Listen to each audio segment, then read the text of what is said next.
Bonjour, alors dans cette vidéo, on va voir ensemble comment captiver ton audience. C'est-à-dire que je vais te donner 6 règles à appliquer pour créer un lien vraiment très fort, vraiment très intime avec tes contacts, avec ton audience.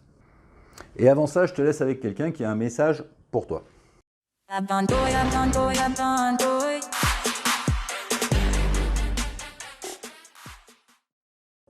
Allez, on va passer en revue les 6 règles et donc c'est le moment du tableau blanc.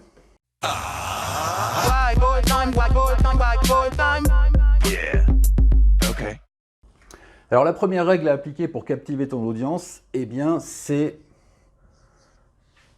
ne triche pas. Donc on va dire sois sincère, donc sincérité. Sincérité, c'est plus joli que de dire ne triche pas. Qu'est-ce que ça veut dire? Ça veut dire que c'est pas la peine de jouer un personnage, c'est pas la peine de faire semblant, c'est pas la peine de, tu vois, de te présenter d'une manière. Très souvent, en fait, quand on fait du contenu comme ça pour une audience, pour des contacts, on a tendance à pas vraiment leur parler comme on parle à des amis, quoi, à quelqu'un qu'on connaît bien. Donc on parle un peu trop corporate, on parle un peu trop entreprise. Et la plupart du temps, ça va diluer un petit peu le discours, c'est pas terrible, quoi. Donc le mieux, c'est d'être complètement honnête, sincère, c'est-à-dire que ce que tu penses, ce que tu es, comment tu t'habilles, ce que tu dis, etc., eh bien tu le transmets directement dans ton contenu. La deuxième règle, c'est une règle de no censure. Donc je vais mettre ça comme ça, ne pas se censurer. Voilà, donc ça c'est important aussi parce que bien sûr que quand tu vas mettre en place des contenus pour ton audience, et si c'est des contenus qui sont vraiment personnels, parfois tu vas laisser passer en fait tes idées, ça peut être des idées un peu politiques, ça peut être aussi des idées, j'en sais rien, sur la vie, enfin des choses qui t'énervent, etc. Tu vois, bon. Et la plupart du temps, on va se censurer là-dessus, on va dire ouais, je vais pas parler de ça parce que quand même il y a la moitié de mon audience ou bien les 3/4 qui vont gueuler, quoi, qui vont pas être contents. Par exemple, regarde, quand je mets sur mon nouveau site, tu sais, j'ai utilisé en fait en témoignage, j'ai fait des faux témoignages. J'ai dit voilà, je vais pas mettre des vrais témoignages, je vais mettre des faux témoignages, c'est plus amusant. Et il y en a un, c'est Trump, tu vois, c'est Trump, Donald Trump, le président des États-Unis, qui soi-disant me connaît et dit ah ouais, ce mec est génial, etc. Bon, évidemment, tu vois bien, ça pue le faux témoignage, c'est tellement gros, tu vois. Et alors je le mets comme ça, je mets le témoignage, et puis après j'ai trouvé que ça pouvait faire un gimmick, c'est-à-dire je me suis dit, on peut utiliser en fait ce personnage, quoi, en quelque sorte, pour le mettre un petit peu partout sur les réseaux sociaux, sur différents contenus, etc., sur les vignettes YouTube de certaines vidéos. Et comme ça va rappeler le petit côté sympa du faux témoignage, etc. C'est rigolo, voilà, c'est rigolo. Et ça fait ce qu'on appelle un gimmick. Mais évidemment, encore faut-il que tu le comprennes, ça. C'est-à-dire qu'il y a pas mal de gens dans mon audience qui n'ont pas forcément vu le témoignage, le faux témoignage Trump.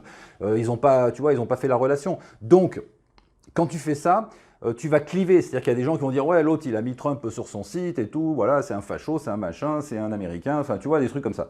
Alors est-ce que ça vaut le coup ou est-ce qu'il faut retirer? Tu vois, on se pose la question, c'est-à-dire que je me suis posé la question et pour l'instant je ne retire pas.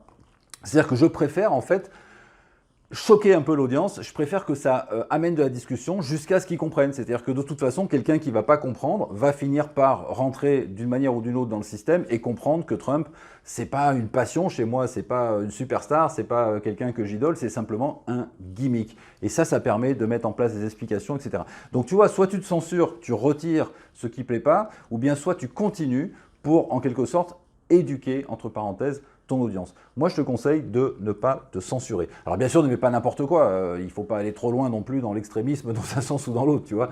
Mais voilà, c'est pas une bonne idée de brosser l'audience dans le sens du poil. C'est pas une bonne idée. Surtout si c'est pas sincère. La troisième règle, eh bien, c'est la générosité. Voilà, il y a beaucoup de gens qui créent des contenus et puis qui disent bon, je ne vais pas forcément dire grand-chose dans mes contenus payants, dans mes contenus gratuits, pardon, dans mes vidéos, dans mes articles, parce que je vais tout garder pour mes produits. Ou bien qu'ils ne savent pas faire la différence, tu vois, qu'ils se disent bah oui, mais si je dis tout en gratuit, comment après je peux faire du payant, tu vois, donc c'est compliqué. Mais il ne faut pas trop se poser la question. Je vais te dire un truc auquel je pense depuis des années, le gratuit et le payant, c'est pareil. Alors ça paraît bizarre dit comme ça, le gratuit et le payant c'est pareil. Je ferai une vidéo là-dessus pour l'expliquer plus en détail. Alors, sois généreux, ça veut dire Si tu veux que ton audience s'intéresse à toi, si tu veux avoir un lien remarquable en fait avec ton audience, eh bien il va falloir que tu donnes de ta personne, il va falloir que tu donnes des informations, il va falloir que ce soit intéressant. Parce que sinon, pourquoi les gens te suivraient? Quatrième règle, c'est positif et inspirant. Voilà, on peut toujours faire des contenus, tu sais, un petit peu sur le mode je suis énervé ou bien il y a des choses qui vont pas, etc. Bon, c'est toujours une très bonne idée, mais finalement, les contenus qui sont les plus intéressants pour ton audience, c'est des contenus où ils vont en sortir une positivité. C'est-à-dire qu'on va regarder ta vidéo ou bien on va lire ton article et ça va être inspirant. C'est pas pour rien que les pros du développement perso ont tellement, tu vois, de fans et de gens qui sont prêts à marcher sur les braises ou à les suivre un peu partout. C'est parce qu'ils sont inspirants. C'est-à-dire que voilà, tu vas dans une réunion, tu vas dans un séminaire et tu écoutes quelqu'un pendant 3 heures, 4 heures, 5 heures qui va t'asséner un peu des vérités comme ça sur le développement perso, qui va te faire voir un peu la vie différemment ou qui va te faire des exercices, etc. C'est inspirant. C'est inspirant et tu sors de là, tu es boosté, etc. Alors sans aller jusque-là, dans quel que soit ton métier, quels que soient les produits ou les offres que tu proposes, tu peux toujours inspirer, c'est-à-dire montrer que c'est possible. Montrer qu'on peut sortir d'une certaine morosité ou des difficultés ou des problèmes, même si tu fais des produits techniques, tu vois, c'est compliqué. Bon, bah ok, avec ton produit, ça va être plus simple. Donc tu vas inspirer, si tu veux, le fait qu'on va aller mieux, qu'on va se libérer de contraintes, qu'on va se libérer éventuellement de ses émotions, etc. Enfin, ça dépend sur quoi tu travailles exactement. Mais il y a toujours un côté positif. Il faut mettre ce côté positif en avant le plus souvent possible. Le cinquième point, eh bien, c'est être mémorable. Alors ça, c'est très difficile, c'est compliqué parce que qu'est-ce que ça veut dire mémorable? Ça veut dire créer des contenus, créer des articles de blog, créer des vidéos, des choses comme ça, dont les gens vont se souvenir, parce qu'il y a une petite différence, parce qu'il y a une petite histoire, parce qu'il y a une façon de présenter, parce que ceci, parce que cela. Ça peut être aussi, pourquoi pas, le fond. Ça peut être, tu vois, des gens qui font des vidéos dans des circonstances, dans des décors particuliers. Enfin, on peut jouer sur plein de choses pour être mémorable. L'idée, c'est que les gens se disent, bon, j'ai regardé cette vidéo, par exemple, et ça a été intéressant, j'ai appris des trucs. Soit par le contenu, c'est le mieux bien entendu, mais soit aussi par la forme. Donc il faut vraiment jouer sur les deux, c'est-à-dire à la fois le contenu et la forme. Là par exemple la forme elle n'est pas terrible, tu vois, je suis dans mon bureau, j'ai un fond bleu, j'ai un tableau blanc, bon c'est pas formidable. Donc il y aura d'autres vidéos bien entendu où je vais faire des efforts sur la forme pour apporter un peu plus de, je ne sais pas si ça se dit, de mémorabilité à ce que je fais. Et puis, autre avantage d'être mémorable, c'est que quand c'est intéressant, quand c'est bien fait, quand c'est amusant, quand c'est divertissant ou quand c'est beau, eh bien, les gens vont avoir envie, bien sûr, de partager. Et puis, sixième règle, le sixième point, eh bien, c'est le blabla. Donc, évite la plupart du temps de faire trop d'introductions ou bien de partir trop en vrille par rapport à ton sujet. Évite et essaye de faire le plus condensé possible. Ça sert à rien de faire des vidéos d'une minute. J'ai essayé moi sur une chaîne YouTube que je gère, j'ai essayé de faire des minutes de coaching, donc des vidéos de 1 minute. Évidemment, j'y arrivais pas, tu vois, le temps de dire bonjour et 2-3 trucs, et la minute était écoulée. Mais bon, je dépassais rarement les 2-3 minutes, tu vois, c'était généralement 3 minutes 50 maximum. Je crois que la plus grande, elle est, voilà, la plus longue, elle a fait 3 minutes 50. Mais voilà, essaye de faire court et essaye de faire en sorte que les infos que tu donnes, eh bien, tu les donnes rapidement.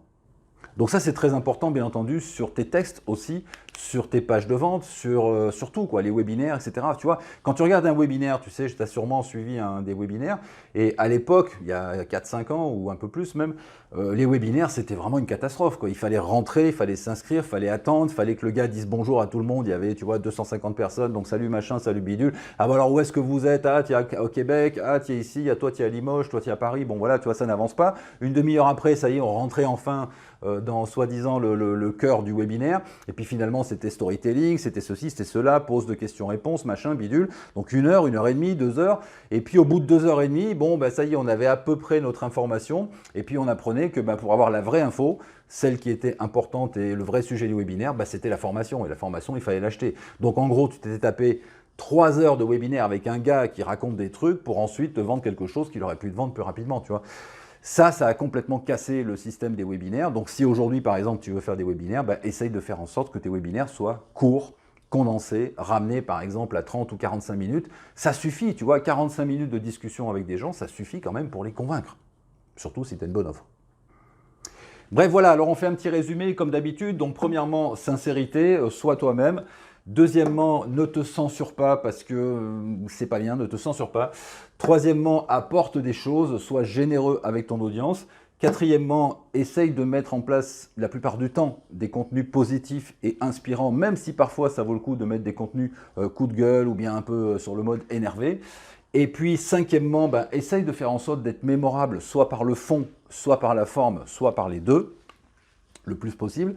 Et puis 6, évite en fait tout le blabla inutile, surtout dans le texte. Donc voilà, je te remercie. Si tu veux d'autres informations pertinentes dans le domaine du marketing, du copywriting, de l'emailing, du mindset et de la communication en général, eh bien, je te propose de me rejoindre sur mon site jean-michelguépé.com. Alors sur ce site, j'ai pas de cadeau pour toi, mais par contre, je t'ai préparé un truc, tu vas adorer. Great minds not living, me all that, me God's